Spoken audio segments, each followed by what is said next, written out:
इस वीडियो में मैं आपको बताऊंगा अपने रिएक्ट नेटिव जर्नी के बारे में, कैसे मैंने 1.8 एलपीए से स्टार्ट किया और आज मैं 40 एलपीए पे हूँ with in just 5 years. So let's get started. तो ये मेरा ओवरऑल करियर ग्राफ है।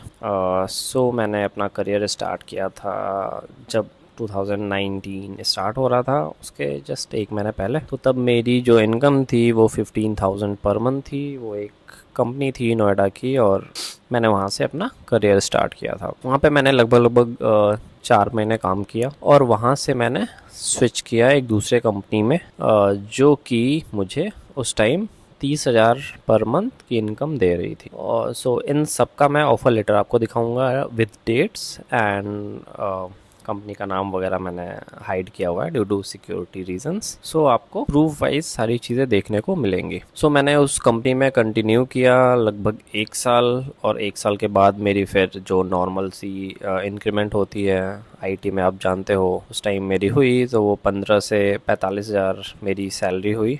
मैं तो 50 एक्सपेक्ट कर रहा था, मैंने बोला भी था, बट उन्होंने 45 किया और कुछ एक्सक्यूज़ दे दिया लाइक अगर 50 होगी तो उतना टैक्स में कट जाएगा तुम्हारा, इन हैंड तुम्हारा इतना ही बनेगा, इसलिए 45 रखो। तो उस टाइम मुझे ज़्यादा टैक्सेशन की कुछ समझ नहीं थी और मैंने वो ऑफर एक्सेप्ट कर लिया। और उस टाइम कोविड हिट हुआ था लगभग 2021 जब आ रहा था, तो वर्क फ्रॉम होम मिल गया था सबको। मुझे भी वर्क फ्रॉम होम मिला था, बट उस टाइम कंपनियां सैलरी डिडक्ट कर रही थी, तो वो कंपनी सैलरी काट के देती थी। लगभग 10-15% का सैलरी डिडक्शन करके दे रहे थे वो लोग।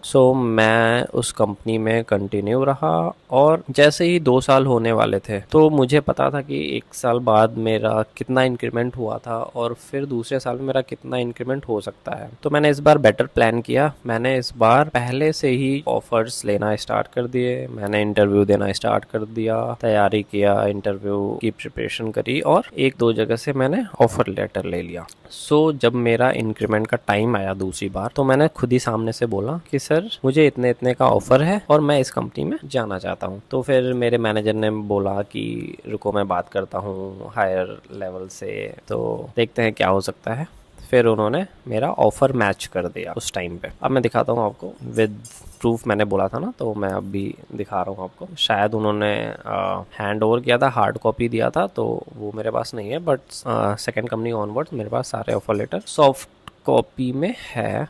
ये रहा मेरा ऑफर लेटर का फोल्डर और this is my second offer letter. हाँ, जो मैंने सेकंड कंपनी स्विच करी थी 2019 में, वो एग्जैक्ट डेट ये है 31 मई 2019। और मैंने कंपनी का नाम वगैरह सब हाइड कर दिया है due to security reason, as I already said. वहाँ पे मुझे ऑफर दिया गया 3,72,000 का, जो कि इन हैंड बना आफ्टर डिडक्शन ऑफ ग्रेचुटी वगैरह वगैरह 30,255 रुपीज़। ग्रेचुटी तब मिलती मुझे जब मैं उस कंपनी में 5 से 6 साल लगभग टिकता, तो बट जो कि नहीं हुआ और ये ग्रेचुटी का कोई मतलब नहीं बना। ठीक, फिर मैंने जब 1 साल बाद मेरे को इंक्रीमेंट दिया, तो उसका भी इंक्रीमेंट लेटर है, बट वो भी यहाँ पे नहीं है मेरे पास। अब मैं बताता हूँ आपको कि जब दूसरा साल होने वाला था मेरा उस कंपनी में, तो मैंने 16 में 2021 फॉर एम्प्लॉयमेंट सॉफ्टवेयर डेवलपर, 17 में 2021 को यहाँ पे मैंने ऑफ़र लिया 9,50,000 का, और मुझे ज्वाइन करना था 21 मार्च से पहले, जो कि मैंने नहीं किया। ये तो मैंने बोला कि मेरे को इतने इतने का ऑफ़र है। अब आप देखोगे ध्यान से, तो इस ऑफ़र में वेरिएबल था 25%, बट मैंने वो नहीं बताया कंपनी को कि मेरे को इतने का ऑफ़र है और इतना वेरिएबल है। मैंने बताया कि इतने का ऑफ़र है मेरे पास, तो उन्होंने लगभग लगभग उसको मैच कर दिया और मेरे को ये नया offer letter, appraisal, okay sorry ये तो अप्रेजल है, हाँ, तो उन्होंने अप्रेजल के फॉर्म में मेरे को नया ऑफर लेटर दिया 8,40,000, लगभग 10,000 कम था पर मंथ के अकॉर्डिंग, बट मैंने ये एक्सेप्ट कर लिया क्योंकि मैं उस कंपनी में था, जानता था, कल्चर जानता था, और मैं एक स्टार्टअप में नहीं जाना चाहता था उस टाइम पे, और 25% वेरिएबल था, आप समझ गए होगे अभी तक। तो मैंने वो सेम ऑफ़र एक्सेप्ट कर लिया, और आप देख रहे हो कि यहाँ पे मैंने सेम ऑफ़र एक्सेप्ट करके बस 1 महीने टिका। तो फिर मैंने लंबी जंप मारी, लाख पर मंथ सैलरी हुई, लगभग 80,000 से 1.5 लाख, लगभग लगभग 100% का जंप मैंने मारा। तो ये कैसे हुआ, अब मैं बताता हूँ। जब मेरे पास ऑफ़र आया तो उस ऑफ़र को दिखा के मैं इंटरव्यू देना बंद नहीं किया, मैं और इंटरव्यू देता रहा और मैं जो इंटरव्यू देता था उसको मैं बोलता था कि I already have the offer of 9.5, तो मुझे इसके ऊपर चाहिए, क्योंकि कंपनी आपसे पूछती हैं कि आपके पास ऑफ़र है क्या कोई करंट में, तो वो आप बता सकते हो अगर आपके पास कोई होता है तो मैंने जो ऑफ़र दिखा के अपनी करंट कंपनी में हाइक पाई थी, मैंने उसी ऑफ़र का यूज़ किया अपने आगे वाले इंटरव्यू में, और जो कि काम आया। और ये ऑफ़र दिखा के मेरे को एक कंपनी में और ऑफ़र मिला, इसका नाम मैंने नहीं छुपाया क्योंकि ये अब बंद हो चुकी है, वाइट हेड जूनियर, तो यहाँ से कोई ख़तरा नहीं है मुझे। यहाँ पे मुझे जो ऑफ़र मिला वो था 14.3 CTC का। अब ये कैसे, ये इनिशियली इन्होंने नहीं दिया ऑफ़र, इन्होंने पहले ऑफ़र मुझे दिया था 12 साढ़े 12 के, और इनके एचआर ने मेरा बहुत फॉलोअप लिया कि आप कंपनी का नाम देख रहे हो या फिर अपन सैलरी देखोगे, हमारा इतना बड़ा नाम है वगैरह वगैरह। वाइट हेड जूनियर उस टाइम पे बहुत बड़ा नाम था, बायजूस के अंडर आता था, बच्चों को कोडिंग सिखाते थे।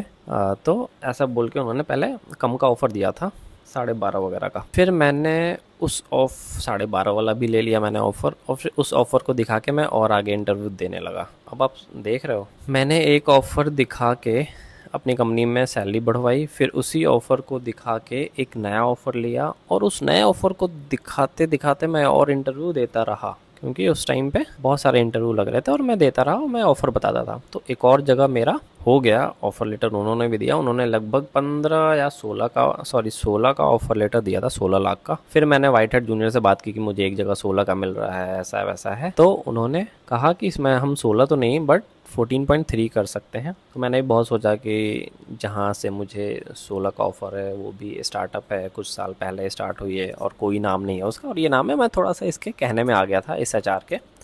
तो मैंने इनका एक ऑफ़र लेटर एक्सेप्ट कर लिया, जो कि इन्होंने थोड़ा सा बढ़ा दिया था, 12.5 से लगभग 14.3 करके CTC नया ऑफ़र लिख दिया मुझे। अब क्या हुआ कि ये ऑफ़र दे दिया इन्होंने मुझे, और फिर जो दूसरी कंपनी थी जहाँ पे मुझे 15 का ऑफ़र था, मैंने वहाँ पे बात की कि मुझे यहाँ पे तो अच्छा ऑफ़र मिल रहा है, मैं वहीं जा रहा हूँ, ऐसा वैसा है। फिर उन्होंने बोला, बहुत नेगोशिएशन हुआ, मैंने फिर ज्वाइन भी कर लिया उसको, और 15 दिन बाद मैंने फिर से रिज़ाइन का मेल डाला कि नहीं मुझे नहीं करना है, कुछ हैंड ओवर नहीं हुआ था उस कंपनी में, ना प्रोजेक्ट के बारे में बताया गया था, तो मुझे फ़ील नहीं आ रहा था अच्छा, तो मैंने सोचा कि वाइट हेड जूनियर ही कर लेते हैं। तो जब से मैंने मेल डाला रिज़ाइन का, फिर उसी शाम को एचआर की कॉल आई, और वहाँ का जो कंपनी का मालिक था उसने भी जूम कॉल पे मुझे समझाया, और उन्होंने एचआर से बोला कि इसका ऑफ़र मैच कर दो। तो फिर एचआर ने पूछा कि कितना चाहिए तुम्हें, तो मैंने ऐसे घर पे मजाक में बोला कि पापा ऐसा ऐसा हो रहा है, मैंने थोड़ा सा बता दिया, तो पापा ने कहा 25 लाख मांग लो, तुम्हें तो जाना तो है नहीं,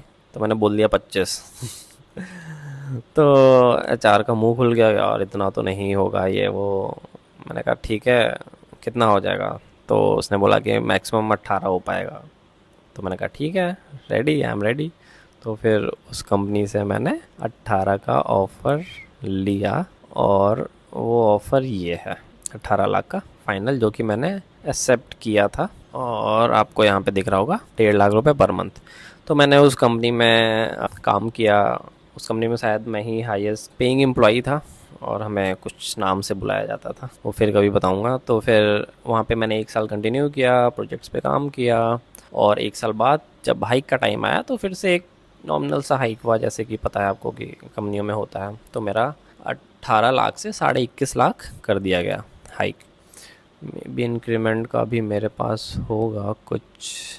ओके, ये 16 लाख वाला है, मैंने बोला था ना सेम कंपनी में मुझे पहले 16 ऑफ़र हुआ था, फिर 18.5 हुआ, तो ये वो वाला ऑफ़र लेटर है, 16 वाला। तो फिर 21.5 हुआ, तो फिर मैंने 21.5 पे कंटिन्यू किया, और फिर कुछ टाइम बाद मैंने इंटरव्यू देना स्टार्ट किया, ठीक है, और फिर से मेरा एक कंपनी में हो गया, जो कि एक और स्टार्टअप था, और मुझे वो 28 लाख रुपए देने को तैयार थे, तो मैंने फिर वहाँ भी कर दिया। ये सारी कंपनियाँ जो थी दिल्ली और नोएडा की थी, और यहाँ का मुझे माहौल थोड़ा सा जच गया था। और जो रेड कलर में आपको दिख रही है कंपनी नंबर 4, ये गुड़गांव की कंपनी थी, और मैं वहाँ पे एक महीना कंटिन्यू किया हूँगा, और वहाँ से फिर मैंने रिज़ाइन कर दिया कुछ कुछ बता के, क्योंकि वहाँ का मुझे माहौल अच्छा नहीं लग रहा था। वहाँ पे कभी कभी सैटरडे को भी काम करना पड़ रहा था, और दूर पड़ रहा था मैं जहाँ पे रह रहा था, तो बहुत सारा टाइम ट्रैवलिंग में चला जाता था। तो उस कंपनी का मैं आपको ऑफ़र दिखाता हूँ। This is the 7th offer, 28 lakh का ये रहा, ठीक है। 13 जनवरी 2023 को मिला था मुझे। फिर मैंने वहाँ पे 1 महीना कंटिन्यू किया, और कंटिन्यू करते करते ही मैं और भी जॉब के इंटरव्यू देता रहा, क्योंकि मुझे वहाँ पे करना नहीं था, मुझे माहौल समझ में आ गया था 1-2 हफ्ते में ही। तो उस टाइम पे और भी इंटरव्यू हो रहे थे, तो मैंने दिया इंटरव्यू, और मेरा एक और जगह पे हो गया, जो मुझे 30 LPA इसका ऑफ़र आपको ये मिलेगा। इसमें वाटर मार्क वगैरह था, इसलिए बहुत ज़्यादा हाइड करना पड़ा। 7 मार्च 2023 को ऑफ़र था, और ये मुझे विदाउट ग्रेजुएटी 30 लाख रुपए देने को तैयार हो गए थे पर मंथ, 2.5 लाख। फिर यहाँ से मैंने कंटिन्यू किया लगभग 1 साल 11 महीने। फिर वहाँ पे वो कॉन्ट्रेक्चुअल जॉब थी, तो 1 साल बाद कॉन्ट्रैक्ट ख़त्म हो रहा था। मैंने और इंटरव्यू देना स्टार्ट किया, और मेरा एक और कंपनी में हो गया जहाँ पे मैं करंटली वर्क कर रहा हूँ। वहाँ पे मुझे 3 लाख पर मंथ मिल रहा है, और मिल रहा था, सॉरी, उस टाइम पे जब मैंने स्विच किया था 2024 में। और उन्होंने मुझे ऑफ़र जो दिया था 40 लाख का ऑफ़र दिया था, बट इसमें अगेन आपका बोनस वगैरह इंक्लूडेड था, तो जो इन हैंड पैसा आता है वो 36 लाख के अकॉर्डिंग आता है, 3 लाख पर मंथ। तो फिर वहाँ पे मैंने कंटिन्यू किया। 1 साल बाद फिर से नॉर्मल सी जो हाइक होती है वो हाइक हुई, और मैं 3 लाख से थोड़ा सा और ऊपर पहुँच गया, और थोड़ा सा इंक्रीमेंट हुआ। यहाँ पे 36 लाख जो फिक्स था वो बन गया 37.14 LPA, और वहाँ पे मैं अभी भी कंटिन्यू कर रहा हूँ। तो ये मेरा ओवरऑल डिटेल ग्राफ था मेरे करियर जर्नी के बारे में। अब मैं आपको बताऊंगा कि मैं यहाँ तक कैसे पहुँचा, और benefit of switching the companies साथ साथ में। सो देखो, आपने जो देखा बेनिफिट की, जब मैंने स्विच किया तो लगभग मेरे को 100% भी ग्रोथ मिली है। बट अगर मैं सेम कंपनी में था तो वहाँ पे मुझे अंडर 10, मतलब 10% से नीचे, या कभी कभी 12-15% मिली है, बट लगभग 10% के नीचे ही ग्रोथ रही है। और बहुत सारे MNC जो होती हैं वो तो बस 1 या 2% ही देती हैं। स्विच करने से फ़ायदा होता है कि आपको एक्सपोजर मिलता है नए टीम के साथ कोलैब करने का, नए प्रोजेक्ट्स पे काम करने का, जो कि मुझे मिला अपने करियर में। लर्निंग भी बहुत सारी मिलती है, और आप एडेप्टेबिलिटी आपकी बिल्ड होती है। आप नए प्रोजेक्ट पे, नए आर्किटेक्चर पे काम करते हो, नए लोगों के साथ काम करते हो, तो आपकी लर्निंग एनहांस होती है, लर्निटेबिलिटी भी आपकी साथ साथ में बिल्ड होती रहती है। ऑलवेज़ लुक फॉर अपॉर्चुनिटी, आप क्या सीख सकते हो, क्या कर सकते हो। तो मैंने क्या किया, जो कि आप भी कर सकते हो। मैं लिंक्डइन पे बहुत ज़्यादा एक्टिव था, और गिटहब पे अपने प्रोजेक्ट्स पुश करता रहता था। जो भी मैं पर्सनल प्रोजेक्ट पे काम करता था, या फ्रीलांसिंग प्रोजेक्ट्स मैं करता था, उस पर मैं गिटहब पे डाला करता था। तो उससे क्या होता था, एक तो आपकी गिटहब प्रोफाइल अच्छी होती थी, और लिंक्डइन में मेरे बहुत सारे कनेक्शंस हैं, तो मैं बहुत सारा काम लिंक्डइन से भी उठाता था, और कनेक्शन बना के रखता था लोगों से। जो मैं कंपनी छोड़ता था, मैं वहाँ से रिलेशन अपने नहीं ख़राब करता था, मेरे रिलेशन अच्छे रहते थे। और कल को उनको कुछ काम होता था, कुछ अपग्रेड करवाना होता था, रिलीज़ करवाना होता था, तो मेरे पास आते थे। और उनके डेवलपर को हेल्प चाहिए होती थी तो मेरे पास आते थे।